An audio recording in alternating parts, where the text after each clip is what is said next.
பாலக்கோடு வச்சு ஆரம்பிக்கலாம். பாலக்கோடு வந்து நம்ம ஸ்ட்ரெயிட் ஃபார்வர்டாக சொல்லிடலாம். 2001 தொடர்ந்து இங்க அதிமுக முன்னாள் அமைச்சர் KP அன்பழகன் வெற்றி பெற்று இருக்காரு. அதுக்கு முன்னாடி பார்த்தோன்னு வச்சுக்கோங்களேன், இது ஒரு ட்ரெடிஷ்னல் ஏடிஎம்கே சீட் தான். ஏடிஎம்கே தான் அதிக முறை வெற்றி பெற்றிருக்கு. திமுக 2 முறை தான் 71 96 தான் ஜெயிச்சிருக்கு. அதுக்கப்புறம் திமுக வெற்றி பெறவே இல்லை. இப்போ நீங்க கடந்த தேர்தலில் பார்த்தீங்கன்னா திமுகவை சேர்ந்த PK முருகன் என்ற வேட்பாளர் வந்து அவர் வந்து ஒரு எஃபர்ட்டை போட்டிருக்கார். அவர் வந்து 35% 2021 நான் 40% கிட்ட வாங்கினாரு. பட் ஆனாலும் KP அன்பழகன் செல்வாக்கு கொஞ்சம் இங்க லோக்கல் நல்லா இருக்கிறதால அவர் இங்க கம்ஃபர்டபுளா ஜெயிச்சிருக்காரு. 2011 பார்த்தா 60% ஓட்டு ஜெயிக்கிறாரு.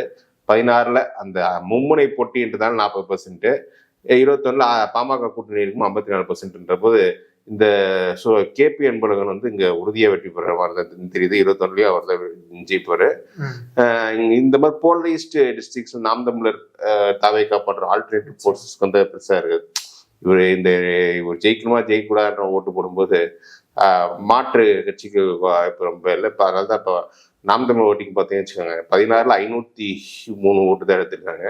21 7000 ஓட்டு, 24 10,000 ஓட்டு. ஸோ இதுக்கு மேலே பெருசாக அவங்களால இங்கே அச்சீவ் பண்ண முடியல. இப்போ 2024 பார்த்தீங்கன்னா திமுக வேட்பாளர் மணி அவர் வந்து 32% எடுத்திருக்காரு. அதிமுக PM கேண்டிடேட் எல்லாம் கண்டஸ்ட் பண்ணாரு, 24% எடுத்தாரு. 30% பாமகலேருந்து சௌமியா அன்புமணி போட்டிருக்காங்க, 30% எடுத்தாங்க. நாம் தமிழர் அதே 5%. அவங்க நாம் தமிழர் வந்து 21 எடுத்தோட ஒரு 2% இன்க்ரீஸ் பண்ணியிருக்காங்க. மேபி அந்த ஓட்டு இங்கே சௌமியா அன்புமணிக்கு வந்து வந்திருக்க வேண்டிய ஓட்டு தான். பட் அவங்க கொஞ்சம் ஸ்பிளிட்டே நாம் தமிழர் அவங்க சௌமியா அன்புமணி ஜெயிச்சிருக்கிறது நாம் தமிழ் போட்டிருக்காங்க. ஸோ அந்த அளவுக்கு ஒரு ஈவனா இருக்கு. இதுல வந்து KP அன்பழகன் இருக்கும்போது 30% ஓட்டுறதுக்கு அப்போ கண்டிப்பா மேக்சிமம் டிரான்ஸ்ஃபர் ஆயிடும்.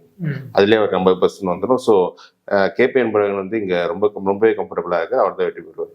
ஆனா பாமக வந்து கூட்டணி எங்க போறாங்கன்றத பொறுத்தும் அதுவும் ஒரு பெரிய ஃபேக்டரா ப்ளே பண்ணும். பட் பாமக திமுக அணியில சேர்வதற்கான வாய்ப்புகள் ரொம்ப ரொம்ப குறைவுன்னு நினைக்கிறேன். அப்படியே வந்து பாமக தனிச்சு வேற ஏதோ அணியில சேர்ந்து ஒர்க் பண்ணாலும், பட் இந்த பார்வை வந்து அதிமுக ஏதோ ஒரு சேர்ந்துருவாங்க. வேற அணியில் சேர்ந்தாலும் ஒரு மும்முனை போட்டினா கூட இங்க வந்து KP அன்பழகன் வந்து ஜெயிச்சிருவார் நினைக்கிறேன். இந்த 24 30 வந்து அவர், ஏன்னா இந்த 32லயும் அந்த 24 டேட்டா வச்சு பார்க்கும்போது அந்த 32%லயும் அவரோட டென்ட் ஏற்படுத்த முடியும், 30%லயும் டென்ட் ஏற்படுத்த முடியுன்ற போது KP அன்பழகன் வந்து இங்க கம்ஃபர்டபுளா தான் இருக்காரு. டெனி காசு ஜெயிச்சிருக்காரு. அப்ப பாலக்கோடு வந்து அதிமுக வெற்றி பெறக்கூடிய தொகுதி, உறுதியா வெற்றி பெற கொடுத்தது.